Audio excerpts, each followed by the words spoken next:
আজকেও ইনশাল্লাহ গোসলের মশলায় গোসল দেওয়ার সময়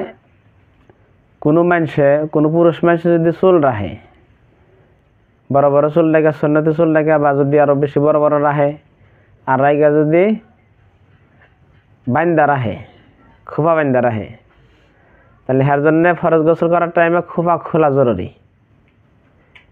আর যদি কোনো মহিলা মানুষের মহিলা মানুষের যেরকম চুলের দ্বারা আল্লাহ কি করছে, খুবসুরতি দিছে। পুরুষ মানুষের আল্লাহ দাড়ির দ্বারা খুবসুরতি দিছে, আর মহিলা মানুষের চুলের দ্বারা খুবসুরতি দিছে। এই জন্য পুরুষ মানুষের দাড়ি কাটা জায়েজ নাই, আর মহিলা মানুষের চুলও কাটা জায়েজ নাই।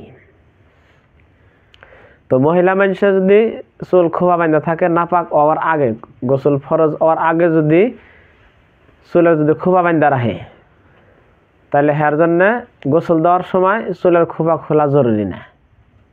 আর যদি গোসল দেওয়ার আগের থেকে যদি খোলা থাকে চুল, বা গোসল ফরজ হওয়ার আগের থেকে যদি চুল খোলা থাকে, আর চুল খোলা অবস্থায় গোসল ফরজ হয়েছে, তাহলে গোসল দেওয়ার সময় তাহলে চুলের গোড়া পর্যন্ত বিজান রাখবো, চুল খুইলা পুরাটাই বিজান রাখবো। আর যদি আগের থেকে বান্ধা আসাল, গোসল ফরজ হওয়ার আগের থেকে বান্ধা আসাল, তারপরে গোসল ফরজ হয়েছে, তাহলে দ্বিতীয়বার খালি চুলের গোড়ার মধ্যে পানি বুনছিলি হবো, চুল খুইলা পুরা চুল বিজানি জরুরি না।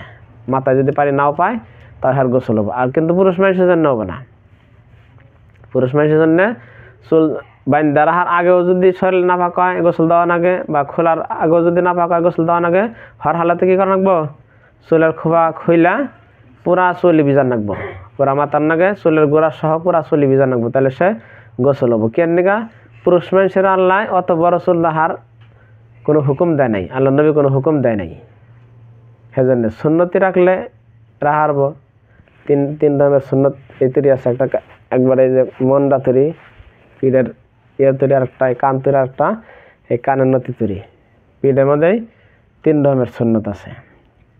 তো তারপরে যদি মেলা কেউ আর বেশি লম্বা হয়ে যায়, ওই রকম যদি সুন্নত তরিকা রাখলে অত বড় খোপা হবো না, ওটা খোপা বাঁধতে থাকলে তাও বিজবই।